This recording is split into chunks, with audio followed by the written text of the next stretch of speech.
YouTube, it's Krista. I just wanted to make a quick video about how we successfully sleep trained Ori. She's actually asleep in her car seat back here.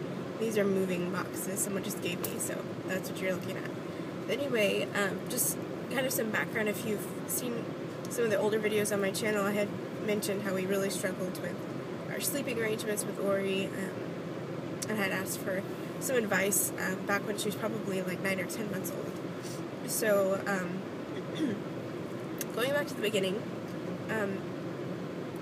I prepared so much for actual like labor and delivery, and read as many books as I could get my hands on, and a little bit about breastfeeding, but I didn't really have a plan in place for like I didn't know anything about sleep training or any of that. I just knew that I would like a schedule, but when she was born, that whole scheduled feeding and crying it out philosophy or whatever that I knew just kind of went out the window, because I couldn't do it. I didn't have the heart to do it, and it just didn't feel right to me. And from literally the very beginning, she's just been her own person and has her own sleep schedule, and she didn't actually sleep at all, but like in little 20-minute chunks of the first 72 hours of her life, which is not normal for a newborn. I mean, normally all they do is sleep. She was awake the entire time, so it was very interesting the first few days with her, bringing her home. Got a little cough. So she ended up sleeping in her bed with us from day one. So co-sleeping and bed sharing was not something that I had planned on doing or had any interest in doing, but it just kind of happened naturally, especially when you're breastfeeding a newborn. It is convenient. It does make a lot of sense. Also, at the time, we were living in a one-bedroom apartment, and my husband had just begun a new job, and I didn't really have the opportunity to give her her own space and let her get herself to sleep. So it just happened that way. We didn't move into a two-bedroom apartment until she was 9 months old. And by that time, we had a pretty good routine going, and she was very comfortable sleeping with us. And, it was always something. I always made an excuse to not sleep train her. Once we moved into the bigger place, I wanted to give her a month or so to adjust to being in a different environment. Then it was teething, and then it was, a cold, and then it was, at 11 months, we sleep trained her using the No Cry sleep solution, and it worked great. There were very minimal tears involved, but then that's when my grandma got sick, and I just didn't have a consistent daily routine, so I didn't have a consistent evening or bedtime routine, and living in a two-bedroom apartment, we had a lot of family coming down and staying with us, and they were sleeping in her room, so it just didn't work out to be consistent enough with it at that point. So fast forward, and finding out we're pregnant and gonna have another baby, I just knew that something needed to change so that I needed rest. I wasn't sleeping well. Got to the point where she and my husband are such light sleepers, and she tosses and turns, and if I move an inch, she would wake up. She also developed a bad habit of wanting to just night nurse all the time, just not even nurse, but just be attached or latched on, which is very, very annoying and very uncomfortable, especially during pregnancy. Especially I was having a lot of nausea at night, so something just had to change, and I went back to the No Cry sleep solution, but I purchased the No Cry sleep solution for preschoolers and toddlers, and it was a book with the same technique and formula basically for sleep training your kid, but it was geared more toward older kids. So I definitely recommend that book if you are someone who is interested in transitioning your child from bed sharing or co-sleeping or being in the same room to having them sleep independently. It was the best thing that we have done so far, I think, in our parenting. We all sleep so much better. I know not everyone feels that way, but for our family, it definitely has made a big difference for the better. And she still wakes up early. She wakes up around like 6 or 6:30, and she'll come and snuggle me in bed for another 30 minutes to an hour. So we still get that little bonding time and snuggles in, but we also get sleep, so it's great. And I just, like I said, I knew with another baby on the way, there was no way that I could keep that up with her, and then have this newborn who really did need me to nurse at night. So it took about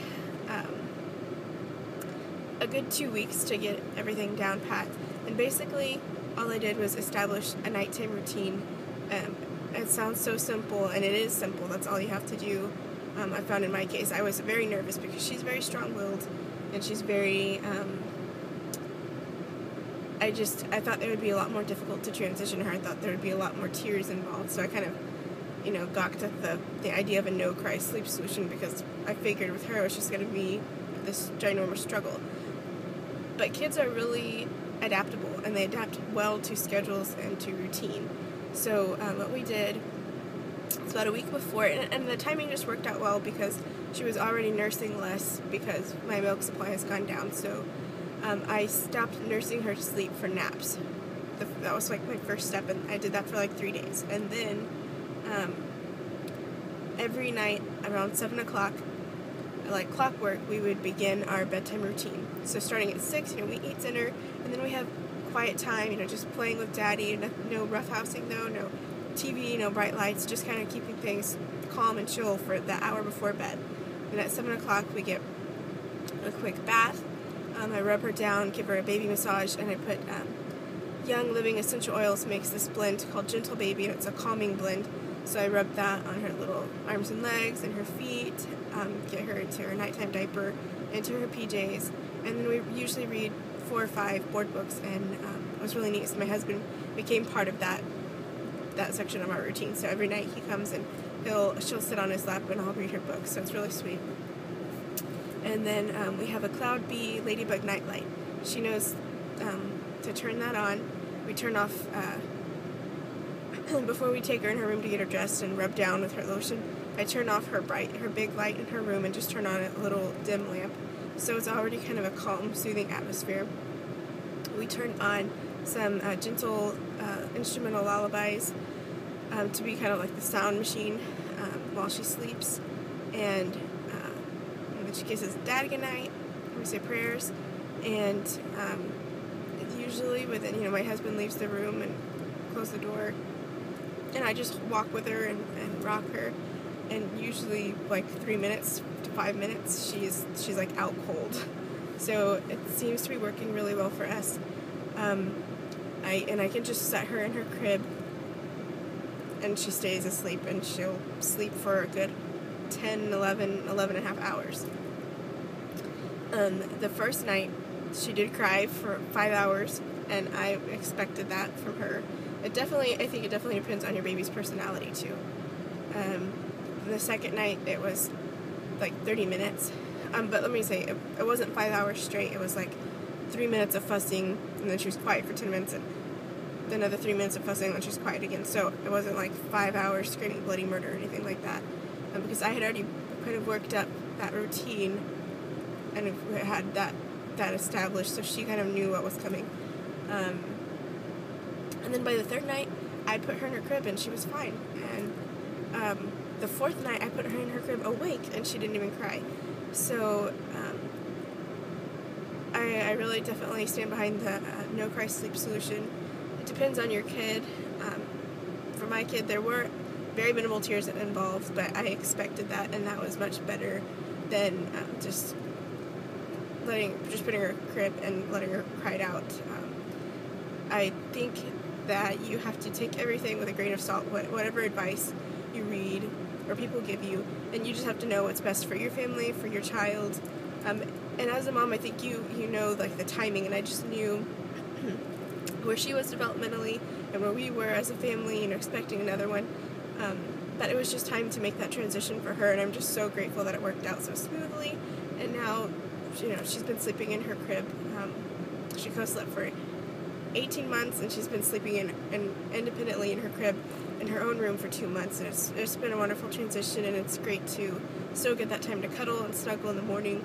And I'm not worried about when Noah comes, what am I going to be doing with 2 kids up at night all night. So anyway, I hope you find that encouraging, And I will link some of the products that we use in our bedtime routine, like the essential oils and our nightlight and the music, in the description below. Let me know if you guys have any questions. Alright, bye.